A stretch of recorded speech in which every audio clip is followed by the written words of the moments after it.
After seeing a fair few comments suggesting this lot, I thought it was about time we covered the aliens with so much personality that they change bends. Or at least for the most part.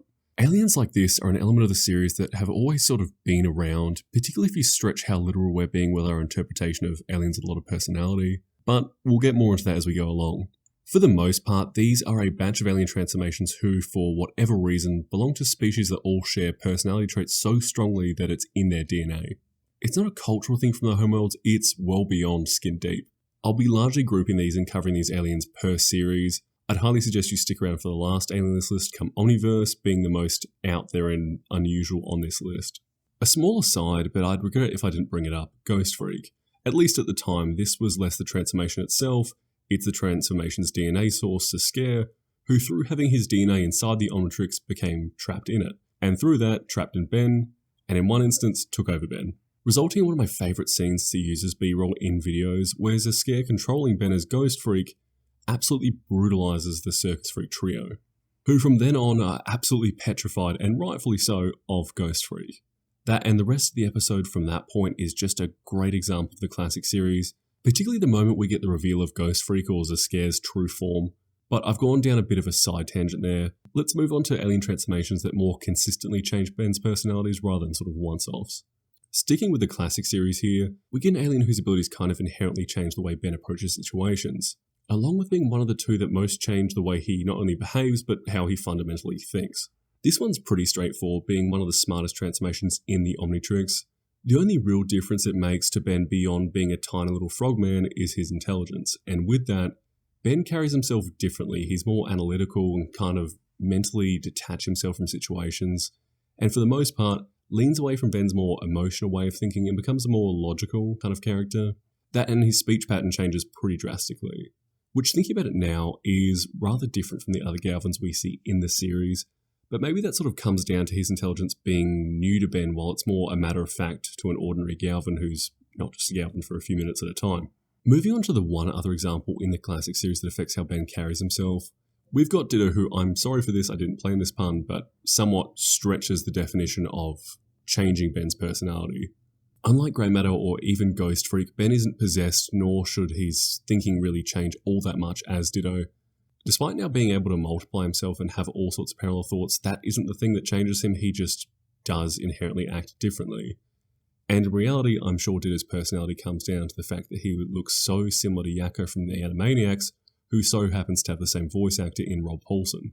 I'm now realising I've brought up Rob in 2 videos that Ditto came up in a row, but when you're going over an alien that just oozes this much personality, especially when that personality comes so much so from the voice actor, it only feels right to bring it up, even if it's twice in a row. Back to the design itself briefly, apparently there was no direct reference to Animaniacs when Tom Perkins came up with Ditto's appearance. Starting off strong with these 3, I think they each individually represent a different way Ben's personality can be affected by different aliens, and I'm seeing a pretty clear pattern we're following with the classic series and Alien Force, where we've got Ben's personality being affected by another ghost alien. Ben even bringing out the comparison in series when he starts to lose control of himself, being forced into Big Chill's transformation. At first, Ben only being affected when transformed into Big Chill, then it's a pretty quick escalation from there to being forcibly changed into Big Chill when using other aliens. In a far less horrifying turn of events than what we saw with Scare, all the odd goings-on happening with Big Chill turn out to be a result of the species' reproduction cycle, with Big Chill's DNA being compelled to start eating as much metal as possible in order to build a nest so that they could lay and look after their eggs until the baby Necrophrygians were born, which thankfully for the 20-odd minute runtime of the episode, happened pretty quickly, ending with Ben now being a parent and no longer having to worry about what was going on with Big Chill. I really thoroughly enjoyed this episode especially. It had a really nice build of tension before that eventual release, with finding out how harmless it all was. All this really aided by what happened in the classic series, leading Ben and us as an audience to suspect that we're just sort of retreading old ground here. Next on our list before we get into the sort of big Alien Force entries, we've got Brainstorm, and not to repeat myself too much here, but we've got pretty much the same setup as we had with Grey Matter, having the way Ben carries himself and the way he interacts with others be so different down to a newly found superintelligence. Though unlike Grey Matter, the cadence and speech pattern Brainstorm has seems to be more universal amongst the species, or at least with Dr. Psychobos, who, despite being a bit of a character himself and having a pretty distinct accent, does feel like he shares more character traits with Ben as Brainstorm than Ben as Grey Matter does with Azimuth or Albedo. Now one of the two sort of major entries, but one I hadn't really considered putting on this list until halfway through researching for this video. We've got Alien X, who I realise how liberal I'm being with who I am and aren't including in this video. This transformation less affects Ben's personality, but quite literally introduces two personalities to Alien X that join Ben in there, with Ben's consciousness now making up a third of Alien X. In case you're not aware, Alien X is made up of Serena and Bellicus, who, in order to use Alien X's abilities at all, must come to an agreement before taking any action whatsoever, typically leaving them at a standstill due to their opposing personalities, making Ben's inclusion, in theory, a great tiebreaker for them. Creating this enormous, seemingly infinite weight on Ben's shoulders, especially with Ben, if not for Professor Paradox, being made to remain as Alien X indefinitely. Even then, introducing us to the idea that Ben, if ever backed into a corner without any other options, could choose to give up functionally his life in order to borrow Alien X's abilities. You had the ultimate answer to any conflict that would functionally result in no more Ben beyond his consciousness. A bit of an aside from the personality theme of this video, but I feel the need to mention how well the introduction of Alien X elevates just how powerful and conceptually out there future transformations could be. Let's not get too far into the setup of Alien X outside the personality aspect, since that deserves a video in itself, but for now we'll leave it there. Before we really get into the meat and potatoes of this video, let's jump around a bit from series to series. Still in the Ultimate Alien Force era, we've got another situation with Ben completely being taken over by an alien's consciousness, only in a particularly out there way with the introduction of the Sentient Ultimates. But before we get into that, if you're enjoying this style of content and sort of like what I do here, please subscribe. And if you're already subscribed, great, we'll continue the video. With the inciting incident of the episode resulting in Ben losing control of his Ultimate Humungosaur transformation to the now sentient Ultimate Humungosaur trapped inside the Ultimatrix, it's more akin to Zascare's influence on Ghost Freak than it is Big Chill's DNA influence, and while pretty hostile, a lot more rational than Zascare, with the Sentient Ultimates being convinced that Ben's sacrifice would result in their freedom from the Ultimatrix. Theoretically, any of them probably could have taken over Ben, but for whatever in-universe reason besides him being the series mascot, Ultimate Humungosaur was sort of the de facto leader, I suppose. Moving on to the alien that inspired this list in the first place, and a personal favourite of mine, we've got Rath. There's something so punchy about how immediate the change into Rath is. There's no gradual influence with this species. When Ben transforms into Rath, he really is Rath. He's this hyper-charming, hyper-aggressive, no-nonsense wrestler stereotype. That sort of snap change from Ben to Rath is so much more so than the others on this list.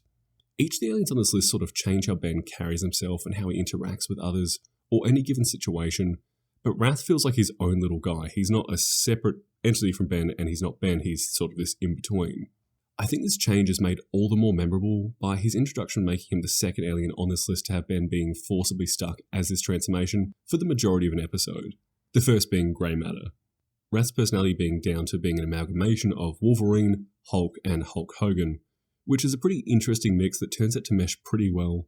His speech patterns being a blend of the way the Hulk refers to himself in the third person, carrying himself as this sort of poorly speaking meathead, while his catchphrase, "Let me tell you something," is a reference to Hulk Hogan's nearly identical catchphrase in "Let me tell you something, brother."